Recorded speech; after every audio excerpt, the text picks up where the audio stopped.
नमस्कार। तो आज हम इस रीडिंग में देखेंगे कि आप किसी भी इंसान में कौन से गुणों को पसंद करते हैं, जिसको आप अपना जीवन साथी बनाना चाहते हैं। ये वीडियो आप कई वे में इस टैरो रीडिंग को देख सकते हैं। जैसे अगर आपके साथ कोई इंसान है, आप किसी रिलेशनशिप में हैं, तो उसके कौन से गुण अभी के वक्त में आपको अच्छे लगते हैं, तभी आप इसको देख सकते हैं। या आप अपने जीवन में या कोई लाइफ पार्टनर आप चुनने के लिए निकले हैं, तो किस तरीके के गुण, किस तरीके की जो आदतें हैं, वो आपको ज़्यादा आकर्षित करती हैं। तो आप रीडिंग में बने रह सकते हैं अगर इस तरीके का आपका कुछ सोचना है। सेलेक्टिव क्रॉस ही हम करेंगे, एक एक करके हम कार्ड रख देते हैं पहले आपके सभी, फिर मैं इनको आपको बता दूंगा इनके क्या इंटरप्रिटेशन निकलते हैं। ये बेसिक बेसिक बता देगा कि मतलब ये गुण अगर किसी इंसान के अंदर हो तो वो आपको ज़्यादा अट्रैक्ट करता है। मतलब एक तो इंसान की होती है कि फिजिकल अपीयरेंस किसी भी इंसान की, उस वजह से इंसान अट्रैक्ट होता है। और दूसरा कुछ कैरेक्टर, कुछ ऐसी क्वालिटीज़ होती हैं इंसान की, जिसकी वजह से इंसान दूसरे की तरफ अट्रैक्ट होता है। तो कौन सी क्वालिटीज़ हैं जो आपको किसी दूसरे की तरफ अट्रैक्ट करती हैं। ये हमारा फर्स्ट डेक जो है, हमने उससे कार्ड्स ले लिए। आज हम दो डेक यूज़ करेंगे। दूसरा हम ये यूज़ करने वाले क्योंकि इसमें अलग अलग जो हमारे भगवान के अवतार हुए, क्योंकि हर इंसान के अंदर किसी न किसी एक ईश्वर का अंश अवश्य होता है। जैसे किसी के अंदर भगवान कृष्ण की अंश की अधिकता होती है, किसी के अंदर माता राधा के अंश की अधिकता होगी, कुछ के अंदर भगवान शिव की। तो देखते हैं कौन सा जो अंश है ईश्वर का, वो आपको अधिक अपनी तरफ आकर्षित करता है। तो क्वालिटीज वाले जो हाउस है उसके अंदर रखेंगे। जैसे जनरल एटमोसफेयर हो गया आपका, तो जनरल एटमोसफेयर में आपका ये दो कार्ड आ गए। हमने दो कार्ड ले लिए, पहले से ही स्टार्टिंग में ही ले लेते हैं। दो कार्ड आपके जनरल एटमोसफेयर वाले में ले लिए। फर्स्ट हाउस में दो कार्ड हो गए। और दूसरा, किसी भी इंसान की यूनिकनेस को आपका ये वाला हाउस बताता है। ये आपका फिफ्थ हाउस था, तो फिफ्थ हाउस के लिए हमने एक और ले लिया। कोर नेचर के बारे में आपका थर्ड हाउस भी बताता है, तो थर्ड हाउस आपका, इसके लिए भी हमने एक एक कार्ड ले लिया। बाकी सेवन्थ हाउस आपका जो है इनर मोस्ट फियर को बताता है। तो मे बी ये भी हाउस कुछ हद तक आपकी क्वालिटीज़ को बता सकता है। तो यहाँ पे भी दो कार्ड हो गए आपके, ये सेकंड कार्ड हो गया आपका। एट्थ हाउस तो जो लोग आपके बारे में बातें कर रहे हैं उस बारे में बताता है, तो इसमें दोबारा कार्ड रखने की कोई ज़रूरत नहीं महसूस हो रही। होप वाले हाउस में हम एक कार्ड और ले सकते हैं, होप वाले में हो गया। और आउटकम वाले में हम एक और कार्ड और ले लेते हैं, क्योंकि ये आउटकम के तौर पर आया। और एक बार और शफल कर लेते हैं कार्ड को, देखते हैं क्या आता है आपकी बार। ये आपका एक कार्ड लास्ट हम लेंगे आउटकम के तौर पर ही। दो कार्ड हो गए। तो चलिए शुरू करते हैं हम हमारी जो रीडिंग है। सबसे पहले हम जो हमारा जो पहले नॉर्मल हमने जो डेक लिया है उसी से हम रीडिंग शुरू करेंगे। और आपका जो फर्स्ट जो हाउस है उसमें हाई प्रेस्टेज आया हुआ है। हाई प्रेस्टेज का कार्ड क्योंकि फर्स्ट हाउस है और जनरल एटमॉस्फेयर के बारे में बताता है, तो यहाँ पर हम देखेंगे कि मतलब बेसिक बेसिक ये ऐसी क्वालिटी है जो आपको किसी इंसान की तरफ अट्रैक्ट करती है। तो आपको हो सकता है जो मिस्टीरियस लोग होते हो, थोड़े से हिडन मीनिंग्स और मिस्ट्री को बताता है हाई प्रेस्टेज।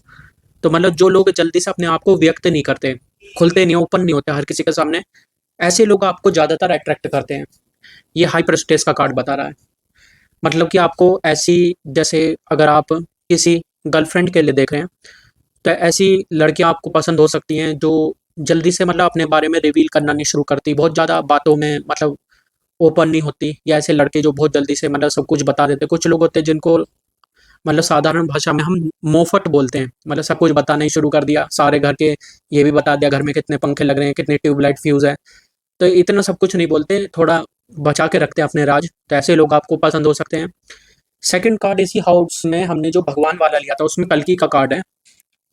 और कल्कि का कार्ड फिर से इसी कार्ड को देखो, इसी का काउंटर मीनिंग के तौर पे आया है। आप देख रहे हैं दोनों कार्ड एकदम सेम है। अब मैं बताता हूँ कैसे। कल्कि का कार्ड आपका अगर आप देखेंगे तो इसमें लिखा होता है ओवरकमिंग आर्गुमेंट्स। तो मतलब जो लोग आर्गुमेंट्स में नहीं पढ़ते, आपको वैसे लोग अधिकतर पसंद है। आर्गुमेंट्स में कौन नहीं पड़ेगा, जो ज़्यादा वक्त मौन रहेगा, शांत रहेगा। जो लोग ज़्यादा शांत रहना पसंद करते हैं, अक्सर वही लोग आर्गुमेंट्स में नहीं पढ़ते। या जो लोग बहुत ज़्यादा बातों में नहीं पढ़ते, तो जो आपका इंसान जो है, जो जो इंसान आपको पसंद है, वो खुद ही मिस्टीरियस है, ज़्यादा बातें बोलता नहीं, हिडन मीनिंग्स वगैरह वो सब है, तो वो इंसान किसी आर्गुमेंट में पड़ेगा ही नहीं। वो इस इंसान से आप पूछोगे भाई बीजेपी जीतेगी या कांग्रेस जीतेगी, उसको कुछ लेना देना ही नहीं है। तो वो मिस्टीरियस सा इंसान हो गया। तो कल्कि का कार्ड इस कार्ड को भी जस्टिफाई कर रहा है दोबारा से, कि आप जिस इंसान से प्रेम करते हैं वो बहुत ज़्यादा आर्गुमेंट्स वगैरह करना पसंद नहीं करता। जो लोग ज़्यादा आर्गुमेंट करते हैं वो लोग वैसे भी अधिकतर लोगों को पसंद नहीं होते हैं। तो आपको ऐसा इंसान ज़्यादा अट्रैक्टिव लगते हैं जो आर्गुमेंट्स में ना पड़े। अब हम सेकंड हाउस को ले रहे हैं, और सेकंड हाउस आपका बता रहा है जो अपोजिंग फोर्स है, और अपोजिंग फोर्स वाले कार्ड में ब्रह्मा का कार्ड है। ब्रह्मा का कार्ड वैसे तो क्रिएशन को बताता है, तो यहाँ पर हम इसका मीनिंग ले सकते हैं हमारी जो टॉपिक है उसके हिसाब से, कि जो लोग बिल्कुल बैठते नहीं ना, मतलब हर टाइम ही कुछ ना कुछ क्रिएट करे रखते हैं। आपने देखा होगा एक बेचैनी सी होती है कुछ लोगों में, तो इस तरीके के लोग आपको पसंद नहीं है, क्योंकि सेकंड हाउस अपोजिंग फोर्स में बताता है, तभी हम इसको जो है हॉरिजॉन्टल रखते हैं। ये कार्ड हॉरिजॉन्टल ही रखा जाता है, बाकी सभी वर्टिकल होते हैं रीडिंग में। तो सेकंड हाउस जिस हिसाब से बता रहा है वो यही बता रहा है कि जो इंसान, जैसे अगर आप लड़कियां हैं और किसी लड़के के लिए ये रीडिंग देख रहे हैं, तो ज़्यादातर ये पुरुषों में ही गुण मिलता है। कुछ लोग होते हैं लड़कों में, वो बैठते ही नहीं है, खाली कुछ ना कुछ खट्टर पट्टर उन्हें करनी होती है। तो खट्टर पट्टर करने वाले लोग आपको पसंद नहीं है। थोड़ी देर तो चैन से बैठो, थोड़ा तो मतलब संतुष्टि दिखाओ। तो आपको जो लोग संतुष्ट रहते हैं वो ज़्यादा आकर्षित करते हैं अपनी तरफ। ज़्यादा ये खटर पटर करने वाले, शोर शराबा करने वाले, या हर टाइम ही पॉलिटिक्स या क्रिकेट की बात करने वाले, ऐसे लोग आपको हो सकता है कम पसंद हो। थर्ड जो आपका हाउस है ये आपकी कोर के बारे में बताता है, कोर नेचर के बारे में या फाउंडेशन के बारे में बताता है, और उसमें टावर का कार्ड आपका आया हुआ है। हालांकि जो टावर का कार्ड है उसको लोग नेगेटिव मानते हैं, लेकिन टावर का कार्ड साथ में ये भी बताता है कि जो इंसान सडन ड्रास्टिक चेंज को एक्सेप्ट कर ले, उससे गुजर जाए होकर के। तो यानी कि आपको ऐसे लोग हो सकता है ज़्यादा आकर्षित करते हो जो खतरों के खिलाड़ी टाइप हो। मतलब कि अचानक से किसी प्रॉब्लम में फंसे और फट से बाहर आ जाते हैं, या उसके अनुसार अपने को एकदम से अडेप्ट कर लेते हैं। मतलब बाकी के लोग तो ये सोच रहे होते हैं यार इससे कैसे निकलेंगे, क्या होगा आगे, लेकिन जो इंसान ऐसा सोचते हैं कि भाई नहीं इसके हिसाब से हम कर लेंगे एडजस्ट। आपने देखा होगा कोई कोई लोग महीनों तक पढ़ते रहते हैं पढ़ाई के विषय में, अगर हम ले स्टडी को, तो वो सिलेबस के बारे में सोचते रहते हैं अरे कैसे कंप्लीट होगा। और कुछ लोग आपने देखा होगा एक हफ्ते पढ़ेंगे और उसी में अपना वो जो भी एक क्वालिटी टाइम है और क्वालिटी स्टडी है या टॉपिक्स हैं जो ज़्यादा हाई यील्डिंग टॉपिक्स हैं उन्हें करके और एग्जाम अच्छे से क्लियर कर लेते हैं। तो ऐसे लोग आपको ज़्यादा पसंद हो सकते हैं। तो जो लोग डरते नहीं हैं और एकदम से निकल जाते हैं सडन या ड्रास्टिक चेंज से होते हुए पर्सनल ट्रांसफॉर्मेशन की तरफ, एकदम से आप देखेंगे कि यार ये इंसान तो जरा से में बदल ही गया सब कुछ, तो ऐसे लोग आपको पसंद हो सकते हैं। दूसरा कार्ड हमारा नेचर बाय सीता माँ का आया हुआ है, और सीता माँ खुद ही ट्रांसफॉर्मेशन के लिए, इनसे बड़ा ट्रांसफॉर्मेशन किसको हम मान सकते हैं, मतलब क्योंकि माता सीता के जीवन में संघर्ष बहुत रहे हैं, आपने देखा होगा। तो लेकिन इतने संघर्षों के बाद भी उन्होंने अपना जो जीवन यापन है वो एक बेहतर और एक अच्छी स्त्री के तौर पर पतिव्रता बन करके बिताया। तो यहाँ पर ये भी हो सकता है कोर नेचर के तौर पर आपको ऐसे इंसान पसंद हो कि जो हर मुसीबत में, क्योंकि टावर मूवमेंट एक तरीके की मुसीबत का वक्त होता है, फिर भी आपके साथ वो डटा रहे, इंसान बना रहे, कि फाइनेंशियल कोई भी प्रॉब्लम हो या इमोशनल प्रॉब्लम हो, तो ऐसा ना हो कि वो इंसान दरकिनार कर दे आपको, आपके साथ वो बना रहे, अमीरी में भी गरीबी में भी हर हालत में आपके साथ बना रहे। ऐसा इंसान आपको पसंद हो सकता है। अभी तक तो जो रीडिंग चल रही है वो बेसिक बेसिक जो हर किसी को पसंद है ऐसा ही आ रहा है अभी तक। बाकी आगे देखते हैं कुछ यूनिक अगर मिल जाए रीडिंग में। तो फोर्थ कार्ड आपका फोर्थ हाउस में जो है डेविल का कार्ड है, और ये आपको बताता है जो आने वाले वक्त में हो सकता है या हुआ है या जिसका इन्फ्लुएंस रहा है। ये हाउस ये तीन चीज़ों के बारे में बताता है। डेविल का कार्ड भी हालांकि नेगेटिव माना जाता है कई एस्पेक्ट में, पर डेविल का कार्ड एक तरीके के ऑब्सेशन को बताता है, पर्टिकुलर आइडिया को भी बताता है, क्योंकि हम रिलेशनशिप से रिलेटेड देख रहे हैं।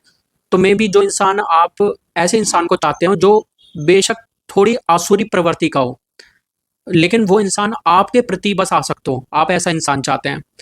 मतलब कि आपका नॉर्मल नॉर्मल ये आइडिया हो सकता है कि आप ऐसे इंसान को ढूंढ रहे हैं जो सिर्फ आपके प्रति आसक्त हो। आसक्त का मतलब सिर्फ आपकी तरफ ज़्यादा अट्रैक्ट हो, अट्रैक्शन महसूस करें।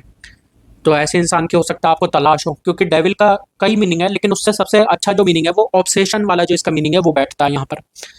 बाकी मैनिपुलेशन ऑफ अदर भी बैठता है। तो यहाँ पर आप इसका मीनिंग ले सकते हैं, क्या है उस इंसान को लाख समझाएं कि भाई ये इंसान तुम्हारे लिए अच्छा नहीं है, लेकिन वो फिर भी तुमसे ही शादी करने के लिए राजी हो, तुम्हारे साथ ही रहने के लिए राजी हो जाए। मतलब इतना अंधा यकीन वो करता हो। तो ऐसे इंसान की आप तलाश में हैं किसी। तो फोर्थ हाउस आपका यही बताता है। फिफ्थ हाउस में आपका फूल का कार्ड आया हुआ है, और फूल का कार्ड सिचुएशन या इन्फ्लुएंसेस के बारे में बताता है। और इधर हम ये मान सकते हैं कि आप एक भोले इंसान हैं, या हो सकता है कि आपको अपनी पोटेंशियल पता ना हो, और इस तरीके का आप मान सकते हैं। और इसी वजह से आप जो हैं, क्योंकि हम रिलेशनशिप के एस्पेक्ट में देख रहे हैं, तो आप किसी भी इंसान को मतलब किसी भी इंसान के साथ आराम से ढल तो जाते हैं। फूल का कार्ड यही बताता है, आप एडजस्ट तो सभी के साथ कर लेंगे जो इस रीडिंग को देख रहे हैं लोग। लेकिन फिर भी जो, जैसे अभी हमने इससे पहले गुणों के बारे में बात करी, तो आप कुछ पर्टिकुलर गुण या कुछ करेक्टर उस इंसान के अंदर फिर भी चाह रहे हैं। फूल का कार्ड यहाँ पे यही बता रहा है। श्री रामा का कार्ड साथ में रखा हुआ है हमारा, जो हमने एक और कार्ड लिया था, उसमें भी भगवान राम का यही है कि भगवान राम जो है, अगर आप देखें वैसे तो माता सीता के साथ ही उनका विवाह होना था, लेकिन वो गुरु आज्ञा के तहत उस स्वयंवर में गए थे, यानी स्वयं की इच्छा से नहीं गए थे। तो यहाँ पर कार्ड यही बोल रहा है कि आपकी अपनी तो देखो, सभी ये चाहते हैं कि हमें राम या सीता जैसा पता, मतलब राम जैसे भगवान है, तो उनके जैसे जैसे मर्यादा पुरुषोत्तम रहे हैं, तो इस तरीके से पति मिले एक स्त्री चाहते हैं, और लड़की है तो वो राम जैसा पति चाहता है, राम जैसा पति और सीता जैसी पत्नी हर कोई चाहता है। लेकिन फिर भी जो एक अपनी एक मतलब होता है कि हमें नहीं नहीं ये गुण चाहिए इंसान को, उसके हिसाब से इंसान चल रहा होता है। लेकिन उसके बावजूद भी मैं कहना ये चाह रहा हूँ कि कई बार ऐसा होता है कि माता पिता के हिसाब से शादी कर ले इंसान, तो आप उस तरीके के भी इंसान हो सकते हैं कि जो अपने माता पिता की सहमति से भी राजी हो जाएं अंत में जाकर के। तो इस तरीके से ये कार्ड का हम इंटरप्रिटेशन ले सकते हैं। फिर आपका ये वाला कार्ड रह ये रह गया, हाउस आपका सिक्स्थ हाउस है। सिक्स्थ हाउस आपका बताता है कि क्या फ्यूचर, वेरी नियर फ्यूचर में होना है, और उसमें आपका पुरुष और प्रकृति का कार्ड है। तो रीडिंग में संभावना ये बन रही है, जैसे अभी तक हमने बात करी कि आप ऐसे ऐसे मतलब गुणों वाला इंसान चाह रहे हैं, लेकिन आप यहाँ पर अरेंज मैरिज के लिए भी तैयार हो जाएंगे। आपकी लव मैरिज हो या अरेंज मैरिज हो, दोनों ही स्थिति में आपको जो एक पार्टनर मिलेगा वो एक अच्छा इंसान मिलेगा, क्योंकि पुरुष और प्रकृति यही बता रहा है। हो सकता है वो डिवाइनली गाइडेड हो वो इंसान भी, अगर आप थोड़े से स्पिरिचुअल है तो 100% वो इंसान भी स्पिरिचुअल होगा। और बाकी नेक्स्ट अगर हम कार्ड पे चले जाएं इससे आगे, सेवंथ कार्ड पे भी, अगर सेवंथ हाउस पे भी अगर हम चले जाएं, तो सेवंथ हाउस में भी आपका इनर मोस्ट फियर में जो लिखा हुआ है, यानी कि आपको हो सकता है ऐसा डर हो कि यार जो मेरा जीवन साथी हो, कहीं आपको ये लगता है कि भाई मैंने तो अपना जीवन चरित्र से जिया, लेकिन मेरा जो जीवन साथी है वो ऐसा ना हो जाए जो थोड़ा ना समझ किस्म का हो, या जिसके मल्टीपल अफेयर चले हों।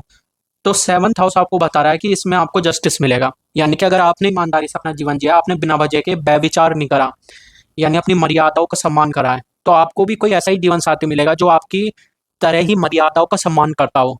लवर्स का कार्ड यही बता रहा है ना यहाँ पे लवर्स का कार्ड आया हुआ है, तो वो भी मर्यादा रखने वाला होगा। दूसरा ऐसा हो सकता है कि आपको कोई ऐसा इंसान इनर मोस्ट फियर में है, क्योंकि ये, और उसमें परशुराम का भी कार्ड आया हुआ है। तो कई बार ऐसा परशुराम का कार्ड वैसे तो अपने आप में बताता है, जो इसका बेस्ट है वो टीचिंग एबिलिटी, इसका जो इंटरप्रिटेशन निकलता है, तो इस कार्ड का बेस्ट इंटरप्रिटेशन है जो टीचिंग एबिलिटीज है। पर यहाँ पर हम क्योंकि रिलेशनशिप से रिलेटेड देख रहे हैं, और परशुराम जी की एक कथा भी आती है जिसमें क्या आपने देखा होगा कि इन्होंने एक वृतांत है कि जहाँ पर परशुराम और उनकी जो पत्नी है, उनका ऐसा वृतांत मिलता है कि इन्होंने अपने पुत्र को आज्ञा दे दी थी कि आप अपनी माता का सर काट दीजिए।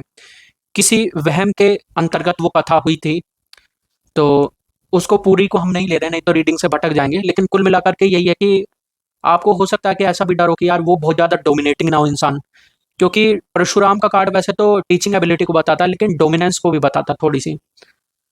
तो यहाँ पर आपको दोनों तरीके का न्याय मिलेगा। सेवंथ हाउस आपका यही बता रहा है जो कार्ड रखा हुआ है, एक तो आपको मर्यादा के अंदर चलने वाला इंसान मिलेगा, यानी व्यभिचारी इंसान आपको नहीं मिलेगा। दूसरा, आपको कोई भी ऐसा इंसान नहीं मिलेगा जो कि बहुत ज्यादा डोमिनेटिंग हो, यहाँ पे भी आपको न्याय मिलेगा, क्योंकि जस्टिस का कार्ड आ गया, तो ये वाला इफेक्ट हो जाए डोमिनेट करने वाले इंसान का वो नलीफाई हो गया, या बहुत ज्यादा एग्रेसिव इंसान। एग्रेशन से भी परशुराम जी को जोड़ते हैं, क्योंकि वो जल्दी से श्राप भी दे देते थे और हथियार भी उठा लेते थे। भगवान श्री राम और लक्ष्मण जी का भी संवाद परशुराम के साथ आपने पढ़ा ही होगा। तो यहाँ पे जस्टिस का कार्ड इन दोनों इफेक्ट को, जो नेगेटिव साइड में आपको ले जा रहे थे, उसको नलीफाई कर रहा है। और आठवां जो हाउस है वो ये बताता है कि लोग आपके बारे में क्या बातें करते हैं, लोगों के बीच क्या चर्चा है, जो आपके मतलब घर में हो सकते हैं, पेरेंट्स हो सकते हैं, आपके दोस्त हो सकते हैं, तो उनकी नज़र में आप एक तरीके के जादूगर हैं, मैजिशियन है। मैजिशियन का कार्ड बहुत अच्छा माना जाता है, और मैजिशियन का कार्ड है कि मतलब आप मास्टरी से भरे हुए हैं और सेल्फ कॉन्फिडेंस से भरे हुए हैं।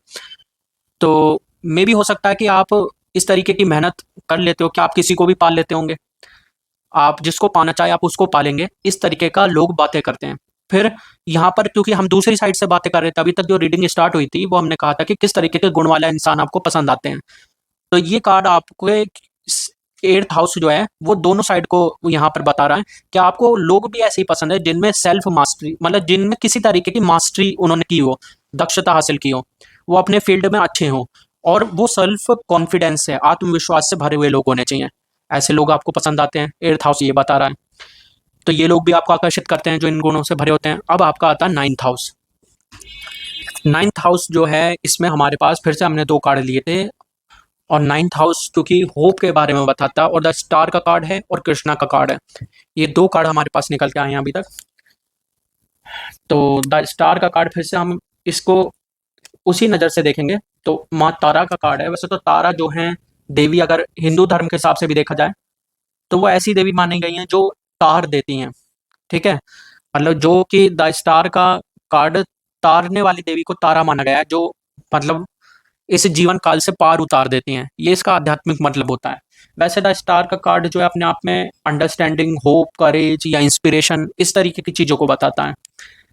तो मे भी हो सकता है कि आप ऐसा कोई जीवन साथी चाहते हैं जो आपको समझ सके बेहतर तरीके से, आपके हर एक कदम को जो एक सम्मान की दृष्टि से देखे, जिसके अंदर हो कि हाँ यार, मेरा जो भी ये साथी है, जीवन साथी है, वो जो भी फैसले ले रहा है वो गलत नहीं जाएगा। किसी फैसले में उसका फैसला गलत हो सकता है, लेकिन उस फैसले को लेकर के वो गलत नहीं हो सकता कभी भी। तो स्टार का कार्ड यहाँ पर ये भी बता रहा है। बाकी जो तारने वाली मैंने बात कही, ऐसा हो सकता है कि अगर आप दोनों लोग स्पिरिचुअल प्रैक्टिसेस करें तो आप लोग इस लाइफ टाइम में ही आपका ये आखिरी जन्म हो, इसके बाद आपको दोबारा आना ही ना पड़े। द स्टार का कार्ड जो स्पिरिचुअल मीनिंग है, हाईली स्पिरिचुअल लोग अगर कोई इसको देख रहे हैं रीडिंग को, उनके लिए यही मीनिंग निकलता है। श्री कृष्ण का कार्ड आ चुका है, और सेंस ऑफ ह्यूमर और success in loving relationship, care free attitude towards life, success in love relationship, ये कार्ड इस वाले हाउस में जो रखा हुआ है वो यही बता रहा है। श्री कृष्णा तो ऐसे भी अपनी लीलाओं के लिए प्रसिद्ध हैं, तो आपको क्योंकि दोनों कार्ड एक साथ आ गए हैं, तारा माँ तो हाईली स्पिरिचुअल प्रैक्टिसेस के लिए होता है, और भगवान कृष्ण जो है वो जीवन की लीलाओं को दर्शाते हैं। तो यहाँ पर जो मैं अपने हिसाब से बताऊं तो मेरे हिसाब से तो यहाँ पर कार्ड से हटके दोनों कार्ड्स को अगर एक साथ लिया जाए तो मतलब निकलता है कि आप 50% ऐसा चाहते हैं वो इंसान, 50% तो स्पिरिचुअल और 50% उसका जो पूरा एक केंद्र हो वो मतलब जगत की तरफ भी हो, दुनियादारी की तरफ भी हो। यानी वो इंसान केवल ना तो स्पिरिचुअली होना चाहिए और ना ही केवल मेटेरियलिस्टिक गोल की तरफ ही होना चाहिए, यानी पैसे के पीछे भागने वाला होना चाहिए। कोई कोई इंसान होता है जो कि मानता है कि भाई ये पूजा पाठ जो है ये सब बेवकूफ़ी भरी बातें हैं, और कोई कोई इंसान होता है वो मानता है कि नहीं ये पैसा वैसा ये बेवकूफ़ी भरी बातें हैं। तो आप लेकिन ऐसा जीवन साथी चाहते हैं जो दोनों को अहमियत दे, आध्यात्म को भी और संसार को भी। आप ऐसा जीवन साथी चाहते हैं। अक्सर लोग ऐसा चाहते हैं कि भाई केवल संसार को अहमियत दे, आध्यात्म से बहुत कोई दिलचस्पी नहीं रखते, लेकिन आप ये भी चाहते हैं कि आपका जीवन साथी आध्यात्मिक भी होना चाहिए सांसारिक के साथ साथ। आउटकम देख लेते हैं। आउटकम में फिर से हमने क्योंकि दो कार्ड लिए थे, एक तो महादेव आए थे और एक जगन्नाथ आए थे भगवान में। तो महादेव तो आप जानते ही हैं वैराग्य के देवता हैं, और भगवान महादेव को पशुपतिनाथ भी कहा गया है। पशुपतिनाथ इसलिए कहा गया है क्योंकि जो भी पांच पाशों में बंधे हुए हैं जीव, पांच पाश कौन से हैं? पाश मतलब रस्सियां। एक तो काम, क्रोध, लोभ, मोह, अहंकार। तो जिन भी जीव जंतुओं में ये पांच गुण हैं, क्योंकि इंसान के अंदर भी हैं, तो इंसान भी एक तरीके का पशु माना गया, पशु में रखा गया। अगर आप वेदों को पढ़ेंगे तो इंसान भी पशु के अंदर ही आता है। हालांकि जो शुद्ध व्याकरण है उसके अंदर तो पशु का मतलब एनिमल से होता है। आप व्याकरण पढ़ेंगे, हिंदी व्याकरण में पशु का मतलब जानवर होता है और इंसान को अलग रखा गया है। पर आध्यात्म के अंदर पशु का अर्थ होता है जो पांच पाशों में बंधा हो। ये जो पांच मैंने गुण बताए हैं, और ये पांच पाशों में, पांच गुणों में इंसान भी बंधा हुआ है, और जो इनसे मुक्त कर दे वो पशुपतिनाथ है। तो हो सकता है भगवान शिव इसी जीवन काल में आपको इनसे मुक्त कर दें। और भगवान भगवान जो जगन्नाथ हैं, ये जितने भी आपको देवता से जुड़े हुए ऐश्वर्य हैं, सुख हैं, ये सभी भगवान जगन्नाथ प्रदान करते हैं। हालांकि भगवान जगन्नाथ आपको मोक्ष भी प्रदान कर सकते हैं, लेकिन प्रमुख तौर पर भगवान जगन्नाथ आपको जो भी मटेरियल थिंग्स है वो सब प्रोवाइड करेंगे, और भगवान महादेव जो है वो आपको इन सब से ऊपर उतार के मोक्ष पे ले जाएंगे। तो दोनों कार्ड फिर से उसी तरीके के आ गए जो कार्ड हम यहाँ पे लिए थे नाइन्थ हाउस में, सेम यहाँ पर भी आ गए। तो ये जो आपका जो भी इंसान आपको ये पसंद आ रहा है, फिर से वही दो क्वालिटी आपको उसके अंदर आप देखना चाहते हैं कि वो थोड़ा सा आध्यात्मिक भी हो, पूजा पाठ करने वाला भी हो, और अपना जो जीवन में जो होता है एक इंसान का, अपनी लाइफ होती है उसको भी जी ले। और साथ ही क्योंकि आउटकम में तो हम ये देख सकते हैं, अगर आप ऐसे किसी इंसान के साथ रिलेशनशिप में आएंगे तो आपके जीवन आप एक बेहतर तरीके से जिएंगे। जो एक पति पत्नी का रिश्ता होता है, गृहस्थ जीवन अच्छा रहेगा। और साथ ही आपको अंत समय मोक्ष भी प्राप्त हो सकता है अगर आप पूजा पाठ करते हैं तो। अगर नहीं करते तब संभव नहीं है। हालांकि देखिएगा, जितनी भी ज्योतिष में जैसे कुंडली वगैरह होती है, राजयोग तो सभी में लिखा होता है। मैक्सिमम कुंडलियों में आप देखेंगे ज्योतिष में, उनमें राजयोग लिख रहा होता है। लेकिन क्या सभी राजा बन जाते हैं? क्या सभी राजा नहीं बन पाते? तो उस प्रकार का परिश्रम से तो आपको गुजरना ही पड़ेगा। और चैरियोट का कार्ड, जो रथ का कार्ड है, वो बाद में इसी चीज को प्रूव करता है। जो मैंने अभी बात कही ना, सक्सेस, ओवरकमिंग ऑल ऑब्स्टिकल्स और अचीवमेंट, इनको दिखा रहा है। तो यह यानी कि अंततः जो है आप उस तरफ बढ़ जाएंगे। तो ओवरऑल रीडिंग हमने कर ली कि आपको किस तरीके का इंसान पसंद है और उसके साथ रहने पर आपको क्या प्राप्त हो सकता है। तो आपका चुनाव अच्छा चुनाव नजर आ रहा है जो रीडिंग के हिसाब से तो है। बाकी भगवान आपको एक बेहतर जीवन साथी दे, यही हमारी ईश्वर से दुआ है। किसी और रीडिंग में कुछ और पहलू और लेंगे। वैसे कुछ चीज़ें और छूट गई हैं छोटी मोटी, लेकिन उनको हम किसी और रीडिंग में कवर कर लेंगे। काफ़ी लंबी वीडियो हो चुकी है। साथ में जुड़ने के लिए धन्यवाद। सभी को हैप्पी दीपावली। खुश रहिए, मस्त रहिए। धन्यवाद।